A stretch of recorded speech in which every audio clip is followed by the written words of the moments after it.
ওই ওই ক্যাডা রে, আমার পুকুরে কচু শাক তুলছিস ক্যাডা?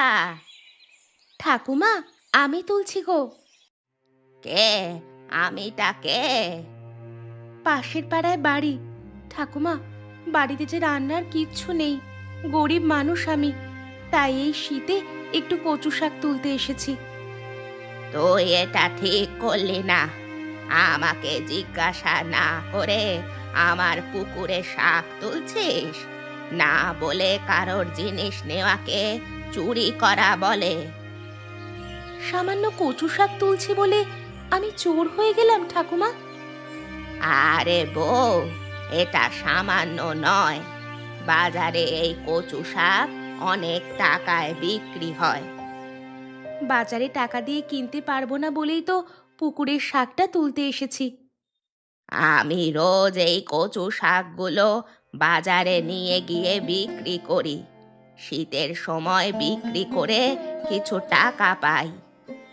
বুঝতে পেরেছি ঠাকুমা, আমি তো কচু শাকের টাকা দিতে পারবো না, তোমার পুকুর থেকে কচু শাক তুলেছিলাম, এই নাও।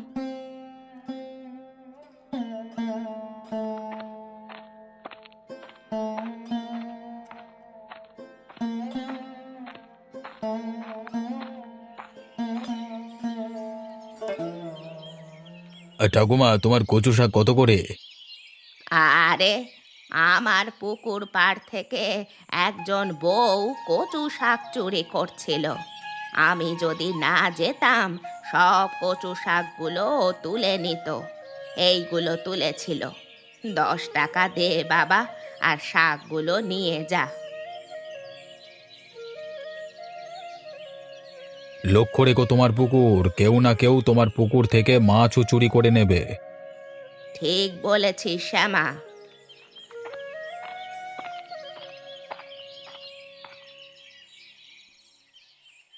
আজকে তুমি যে বলেছিলে কচু শাকের তরকারি করবে, কই তোমার কচু শাক?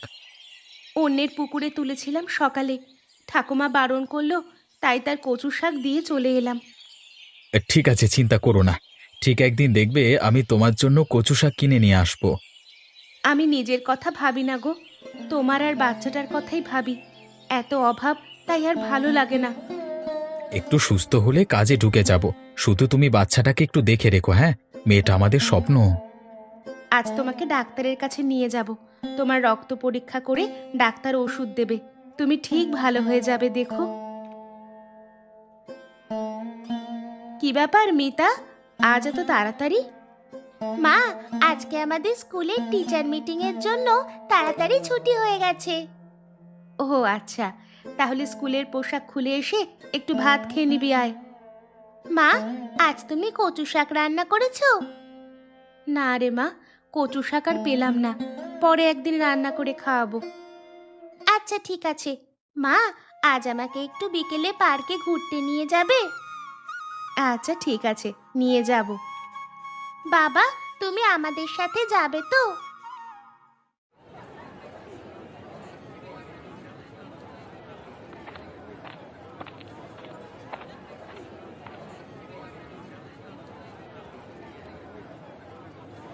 দেখ মিতা, ওখানে একজন ঠাকুমা কচু শাক বিক্রি করছে। এই নে, 20 টাকা নে, ঠাকুমাকে জিজ্ঞেস করবি সব শাকের কত দাম। যদি 20 টাকা হয়, তাহলে তুই সব নিয়ে নিবি।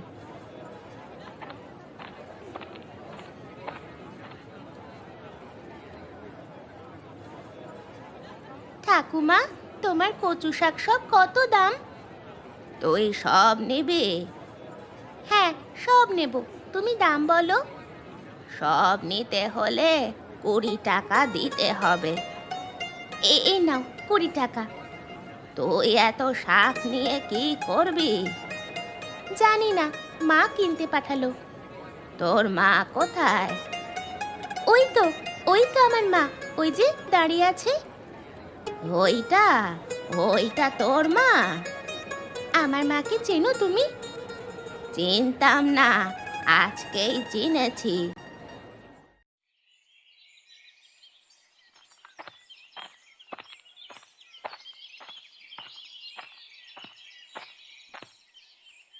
কি গো, মেয়ে কচু শাক নিয়ে কোথায় যাবে? ঠাকুমা, যেখানেই যাই এই কচু শাক দেখে আবার বলো না আমি তোমার পুকুর থেকে চুরি করেছি। আরে না না, কাল বিকেলে তোর মেয়ে এসে আমার কাছ থেকে 20 টাকা দিয়ে কিনেছে। যাই হোক, বুঝে গেছো। চলি ঠাকুমা।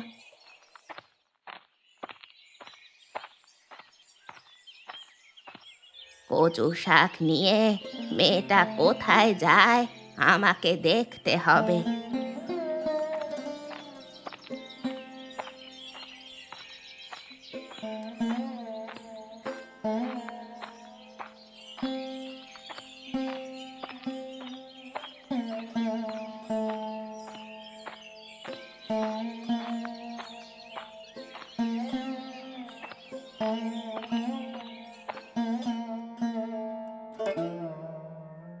কিরে নয়ন, কি করছিস?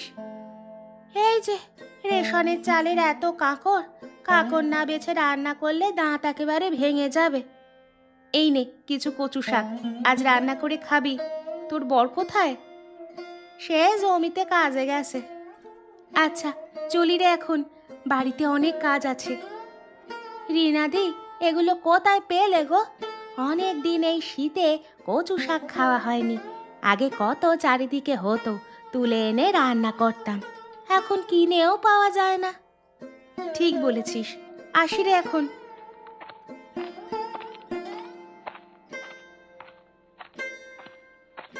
মনে হয় বেশি দামে বিক্রি করলো।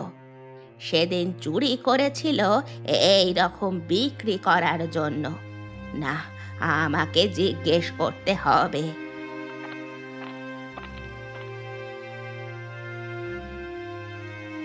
ইরে নয়ন, কচু শাকগুলো কত টাকায় কিনলি? ঠাকুমা, আমাদের নুন আনতে পান্তা ফুরায়, আমার কচু শাক কেনার মতো টাকাই নাই। রিনাদি আমায় এমনি দিয়ে গেল রান্না করবার জন্য। ও, আমি ভাবলাম বিক্রি করতে বেরিয়েছে। কেন, কি হয়েছে? সবাই না তোমার মতো কঞ্জুস নয়। সামান্য কিছু পাড়ার লোককে না দিয়ে বিক্রি করো।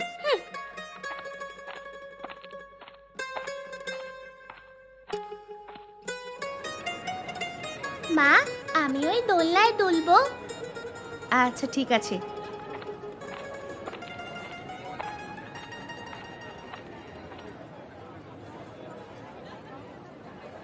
দিদি, আমার মেয়েটা একটু দোলনায় দোল খেতে চাইছে। এই পার্কটা গরিবদের জন্য নয়, তোমরা এসেছো এই পার্কে দোল খেতে? কোথায় লেখা আছে এই পার্কটা গরিবদের জন্য নয়? Don't try to be over smart, understand? You are villagers eating colocasia leaves. ইংরেজি বুঝি না, যা বলার বাংলায় বলো। সেই জন্যই বলছি, গ্রামীণ মানুষেরা এখানে আসে কেন? সামান্য ইংরেজিটাও বোঝে না যখন। How dare you, auntie? You don't have any right to insult my mother. And listen, this park is for everyone, also every child.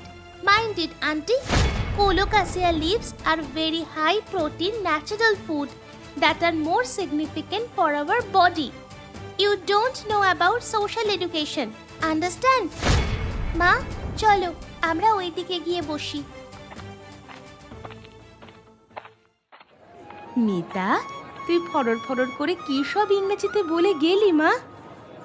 ওই আন্টিটা তোমাকে বলল অতিরিক্ত চালাকি করো না, তোমরা কচু শাক খাওয়া গ্রামের বাসিন্দা। আমি এটা শুনে আমার মেজাজ ঠিক রাখতে না পেরে আমিও দিয়ে দিলাম। আমি বলেছি, আপনার সাহস কত, আমার মাকে অপমান করার অধিকার আপনার নেই। তারপর বলেছি কচু শাক আমাদের শরীরে এক প্রকার হাই প্রোটিন খাবার। তাছাড়া আপনার সামাজিক শিক্ষা জানা নাই। তুই তুই এত ইংরেজি জানিস? আমি তো জানতাম না রে মা। আমাদের স্কুলে বাংলার সাথে সাথে ইংরাজিটাও ভালো করে শেখায়। তাছাড়া ইংরাজি খুব সহজ। চল এবার বাড়ি ফেরা যাক মা।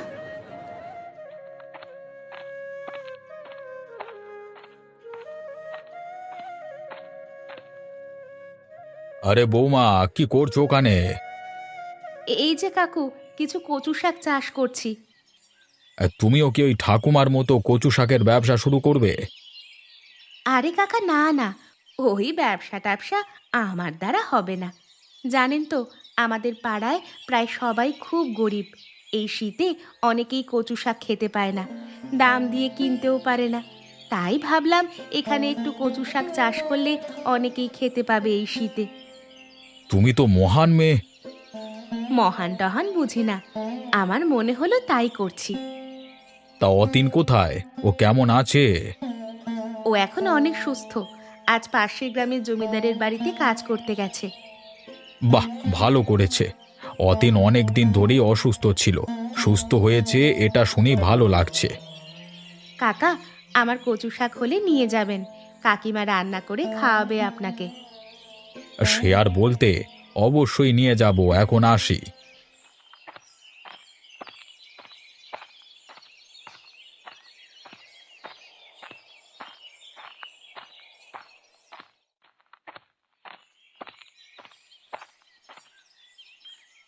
আরে, এখানে আবার কার কচু শাক হয়েছে? হুম, বেশ ভালোই হয়েছে তো, বেশ বড় বড়। কে এখানে কচু শাক লাগিয়েছে?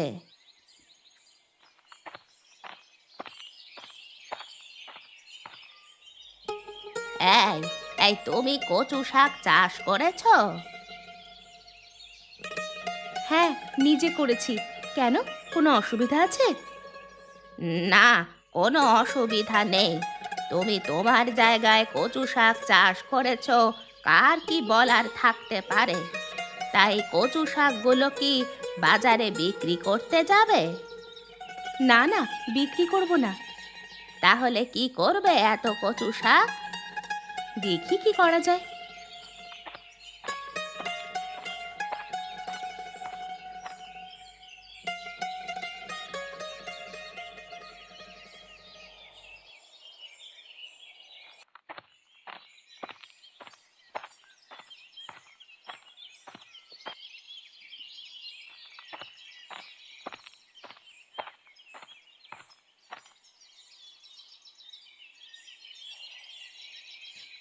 ও দিদি, শুনছি তুমি নাকি কচু শাক বিক্রি করছো? আরে না না, বিক্রি করছি না গো, এমনিই দিচ্ছি। নিজের হাতে কচু শাক চাষ করেছি, বিক্রি করার জন্য নয়। আরে বাহ, খুব ভালো। তাহলে আমাকে কিছু কচু শাক দাও না গো, এই শীতে কচু শাক রান্না করে খেতে বেশ ভালো লাগে। শ্যামাচরণ কাকার মুখে শুনেছিলাম তুমি নাকি আমাদের পাড়ার গরিবদের জন্য প্রচুর শাক লাগিয়েছো, সেই জন্য কচু শাক নিতে এলাম গরিমাদি। হ্যাঁ হ্যাঁ, এগুলো তোমাদের জন্যই করেছি, আমাদের পাড়ার সকলের জন্য। তোমাদের যতটা লাগে ঝুড়ি থেকে নিয়ে নাও। তা দিদি, তুমি কচু শাকগুলো বাজারে বিক্রি করলে ঠাকুমার মতো অনেক টাকা ইনকাম করতে পারবে তো। সামান্য কচু শাক বিক্রি করে টাকা উপার্জন করার ইচ্ছা আমার নেই। গ্রামের মানুষেরা সবাই ভালো থাকুক, সবাই প্রকৃতির খাবার খেয়ে বেঁচে থাকুক, এটাই চাই। তুমি তো আমাদের পাড়ায় সব থেকে ভালো বউ হয়ে গেলে গো। ভালো ঠালো বুঝি না ভাই, একসাথে কাজ করি, একসাথে সকলের পাশে সুখে দুঃখে থাকতে হবে, এটাই জানি। তাহলে আমরা আসি এখন। হ্যাঁ এসো, কচু শাক কেমন রান্না করলে আমাকে জানাবে, একদিন জমিয়ে গল্প হবে। হ্যাঁ হ্যাঁ, অবশ্যই।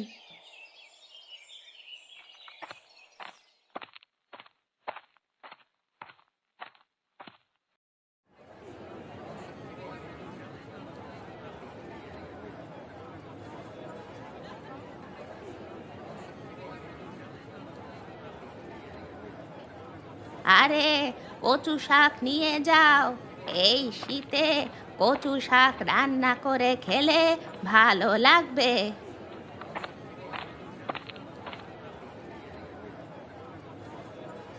না না বাপু, তুমি কচু শাক অনেক টাকায় বিক্রি করো।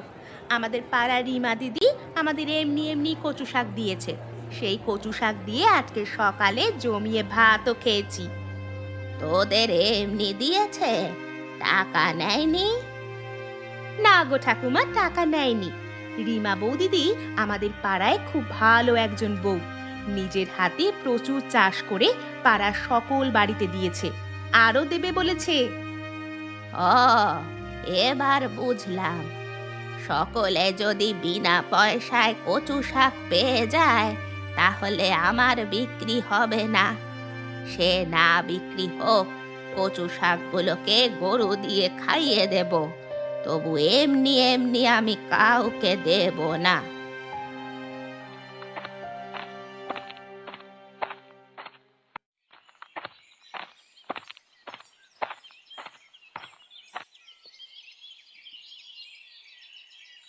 এখানে কি করছো অতীন?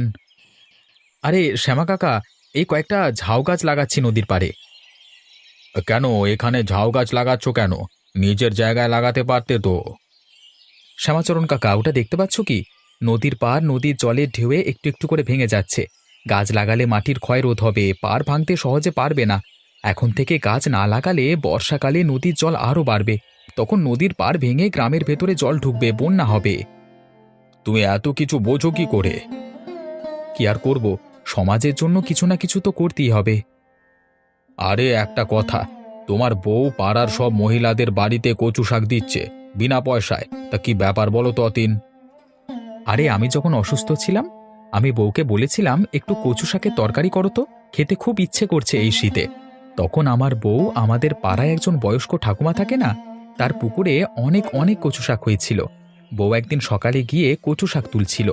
ঠাকুমা বউকে চোর বলে অপবাদ দিয়ে শাকগুলো নিয়ে নিয়েছিল, কারণ ঠাকুমা তার কচু শাকগুলো বিক্রি করে। রিমা খুব অপমানিত হয়, আর ও তো খুব সেন্টিমেন্টাল।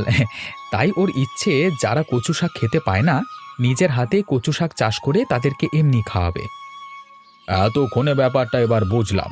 আসলে ঠাকুমা খুব কঞ্জুস, টাকা ছাড়া কিচ্ছু বোঝে না। যাই হোক, তোমাদের মঙ্গল হোক। তোমরা ভালো থেকো, আমি চলি কেমন? আমিও একদিন এসে কয়েকটা গাছ লাগাবো। কই গো রিমাদি, এখনো যে এলে না? বলেছিলে যে আমাদের সঙ্গে গল্প করবে।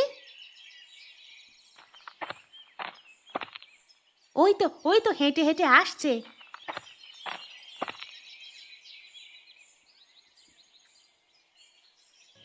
তোমরা সবাই কেমন আছো? রিমাদি, আমরা খুব ভালো আছি, তোমার জন্যই অপেক্ষা করছিলাম। তা তোমরা আজকে কচু শাক রান্না করেছিলে? আজকে জমিয়ে রান্না করেছি, হ্যাঁ। আমি কচু শাকে একটু চিংড়ি দিয়ে দিলাম, সবাই আজকে একটু বেশি ভাত খেয়েছে। বাহ, খুব ভালো করেছো। আমার বর বলল কচু শাক ভাজা খাবে, তাই পেঁয়াজ লঙ্কা দিয়ে কচু শাক ভাজা করেছিলাম। খুব ভালো হয়েছে। তা দিদি, তুমি কি রান্না করেছিলে? আমি কচু শাক দিয়ে আলু বেগুন দিয়ে তরকারি বানিয়েছিলাম। মিতার বাবা কচু শাকের তরকারি খেতে ভীষণ ভালোবাসে। খুব ভালো করেছো গো রিমা দিদি। বাজারে গিয়েছিলাম, ঠাকুরমা কচু শাক বিক্রি করছে। আমাকে জিজ্ঞেস করেছিল কচু শাক নেবে কিনা। আমি বললাম না না, রিমা দি আমাদের এমনি এমনি দিয়েছে, তোমার কাছ থেকে টাকা দিয়ে কিনবো কেন? ঠাকুমার একটাও কচু শাক বিক্রি হয়নি গো, সব বাড়ি নিয়ে চলে গেছে। চলো এবার সবাই ওঠা যাক, বাড়িতে অনেক কাজ পড়ে আছে, আবার কোনো একদিন জমিয়ে গল্প হবে। হ্যাঁ হ্যাঁ, চলো, আমাদেরও অনেক কাজ আছে।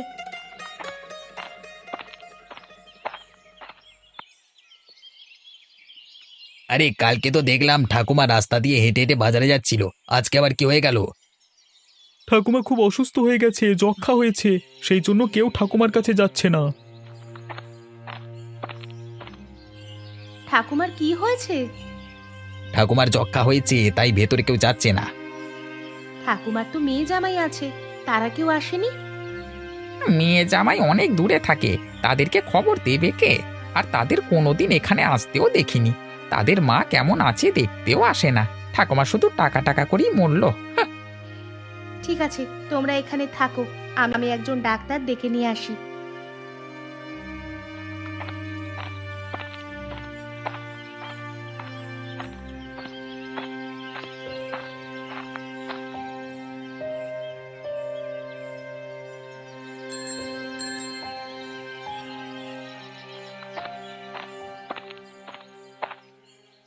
কি ব্যাপার? আমাদের পাড়ায় একজন বয়স্ক ঠাকুমা থাকে, উনি খুব অসুস্থ। আপনি যদি গিয়ে দেখেন খুব ভালো হয় ডাক্তারবাবু। ঠিক আছে, আপনি যান, আমি যাচ্ছি।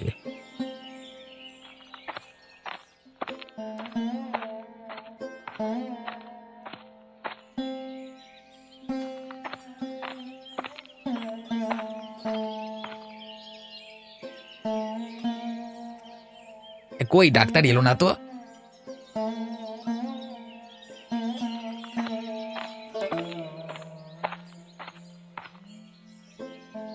ডাক্তারবাবু চলুন, ঠাকুমা ভেতরে শুয়ে আছেন। আপনিও আমার সাথে আসুন।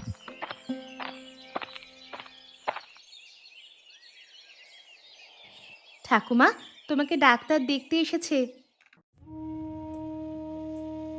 ঠাকুমার যক্ষা হয়েছে, সাবধানে থাকতে হবে। আমি ওষুধ লিখে দিচ্ছি। পোশাক আশাক, বিছানাপত্র, ঘরদোর খুব পরিষ্কার করতে হবে। আর যক্ষা খুব ছোঁয়াচে রোগ, সেরকম সবাই যেন না আসে। এই মেডিসিনগুলো খাওয়াতে হবে। ডাক্তারবাবু, আপনার ফিসটা তো আমি নিয়ে আসিনি, পরে আপনার বাড়িতে আমি পাঠিয়ে দেব। ঠিক আছে, ফিস দিতে হবে না। একটু পরিচর্যা করতে হবে ঠাকুমাকে, তাহলেই তাড়াতাড়ি সুস্থ হয়ে যাবে।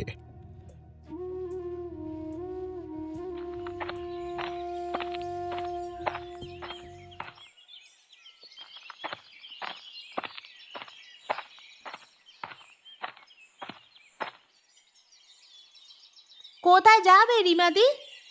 এই ঠাকুমাকে খাবার দিতে যাচ্ছি। ঠাকুমার তো আর রান্না করার কেউ নেই। কেউ যদি খাবার না দেয় তো ঠাকুমা না খেতে পেয়ে মারা যাবে। চলো, আমিও তোমার সাথে যাব। ঠিক আছে চলো। এখন ঠাকুমা অনেকটাই সুস্থ।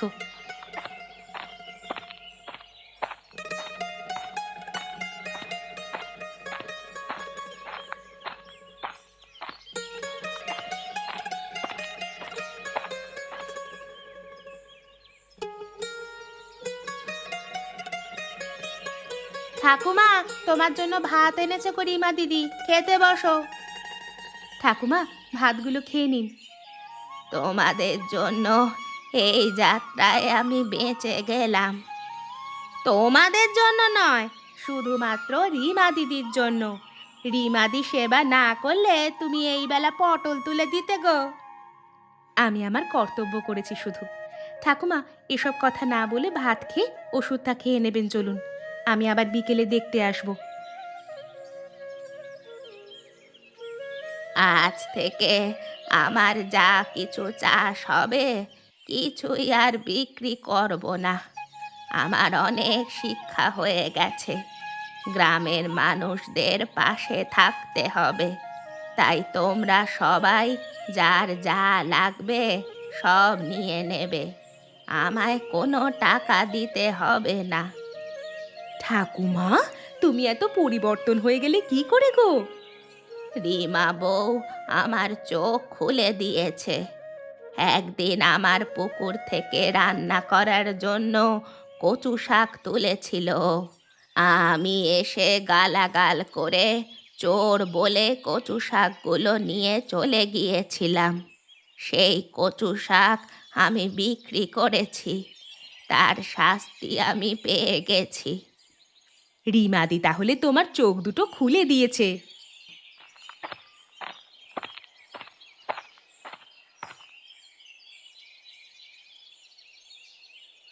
কি ব্যাপার, তোমরা সবাই এখানে কি করছো? রিমা মা, আমার এই পুকুরের সব কচু শাক আমাদের পাড়ায় সবাই খাবে। কিন্তু তোমার কচু শাকের টাকা তো এরা কেউ দিতে পারবে না। আমরা যে সবাই গরিব। তুই কি ভাবলি রে? আমি কি একেবারেই নিষ্ঠুর? আমারও মন বলে কিছু আছে। কদিন আর বাঁচবো? তুই না থাকলে তো কবেই মরে যেতাম। তাই শুধু কচু শাক নয়, আমার বাগানে যা যা সবজি চাষ হয়, যা ফল চাষ হয়, সব আমি পাড়ার গরিবদের দেব। আরে ঠাকুমা, তুমি তো অনেক পরিবর্তন হয়ে গেছো। তুই আমার চোখে আঙুল দিয়ে দেখিয়ে দিয়েছিস, সবাইকে একসাথে থাকতে গেলে সকলের পাশে সুখে দুঃখে থাকতে হয়। সবাই ঠাকুমার জন্য হাততালি দাও।